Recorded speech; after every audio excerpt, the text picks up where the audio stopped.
Gina, tulungan na.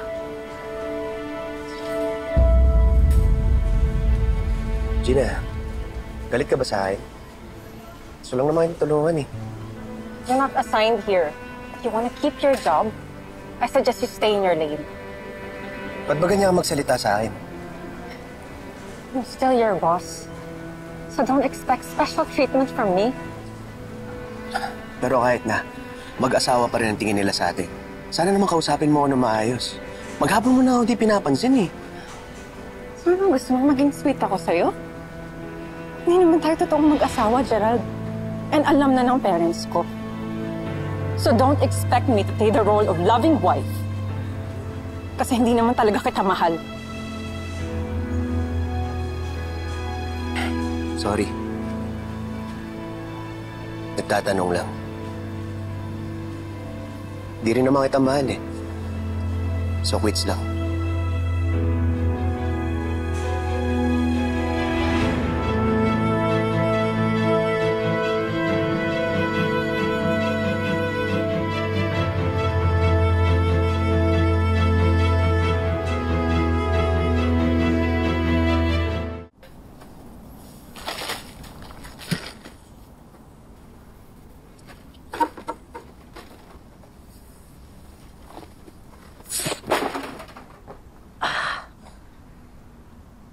Nangyari?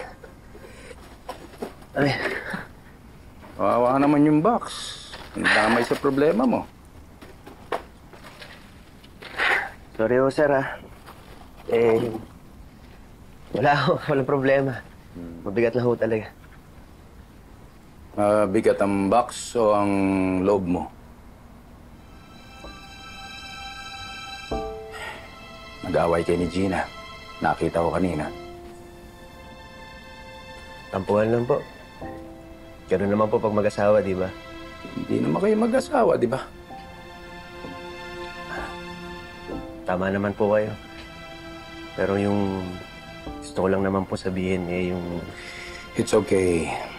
Alam mo, Gerald, nasasanay ka na. Araw-araw kayo magkasama, nakatira kayo sa ilalim ng isang bubong. Pero alam mo, Gerald, ganito yan eh. Pag nag-aaway kayo, pagpasensyahan mo na lang si Gina. Ikaw na sumuyo. Hindi naman siya mapagtanim ng galit. Ha? Tingin niyo ba mahalaga rin po ako sa kanya? Siguro naman, ano? Hindi ka niya pagtatanggol sa amin kung hindi.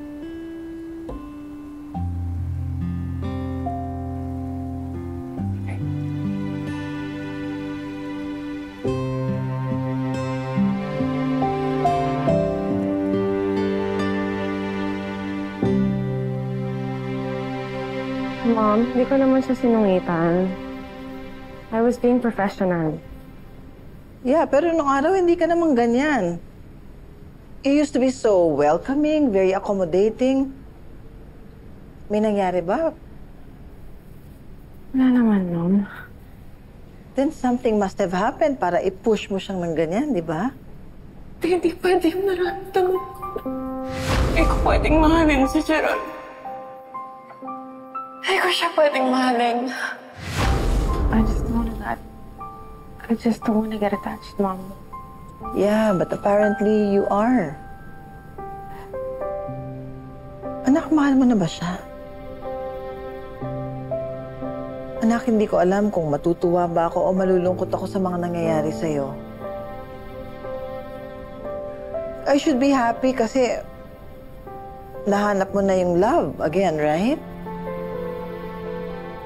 Yeah. But as much as it makes you so happy, it also makes you so sad.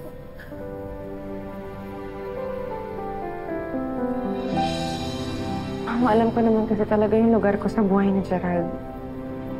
Asawa lang niya ako on paper. I'm just a dried-up signature on a certificate.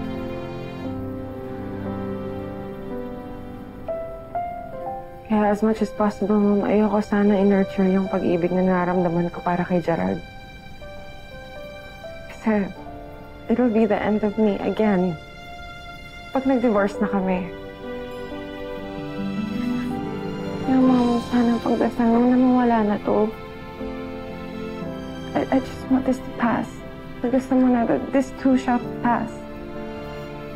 Anak, ipagdadasal ko na ibigay sa inyo ng Diyos ang kapalaran na gusto niyang mangyari sa inyong dalawa ni Gerald. That things will just fall in place as He deemed fit.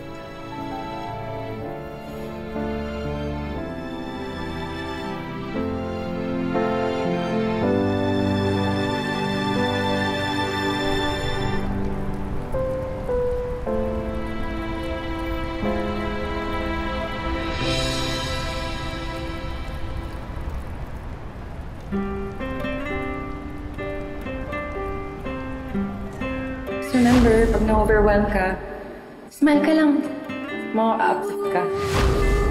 Nakangiti na ako.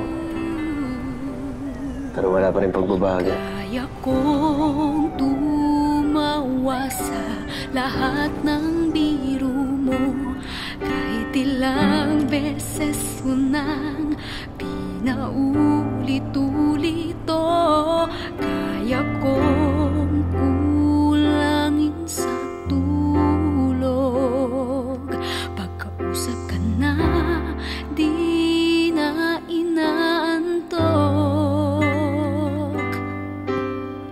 Kaya kong gawin lahat ng hilingin mo sa'kin. Big ah! Ngunit di ko lang magagawang aminin na habang tayo'y magkasama, di ko mapigilang mahulog ang damdamin ko sa'yo.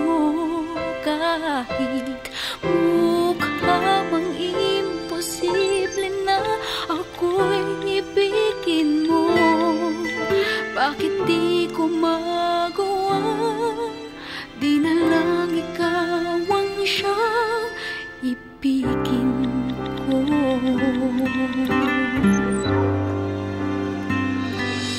Kaya kong umiti kahit nagseselos na sa tuwing kwento mo mga Be, musta? Be! Tingnan mo. Be! Oh, may kuryente na kami! Be, salamat sa padala mo, ha? Alam mo na, next. Pag-iipunan mo na yung pamasahe ko papunta dyan. Mga 50 kyaw din yun. Kailangan ko ng pang-shopping, so kailangan ko ng pocket money. Para naman makapunta ako dyan. Alam ko naman, namiss mo na ako. Sige, titingnan ko. Okay ka lang ba, Be? Bakit parang pag tumatawag ako, wala kang gana? Papaaraw ka naman, di ba? Pagod lang, sorry. Be, I have to go. May isa pa akong trabaho eh. Bye.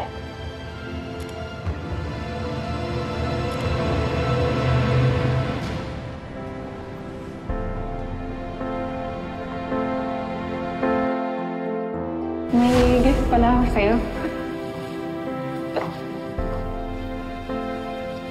Good luck gift ko sa'yo kasi medyo malamig yung mga stock room namin.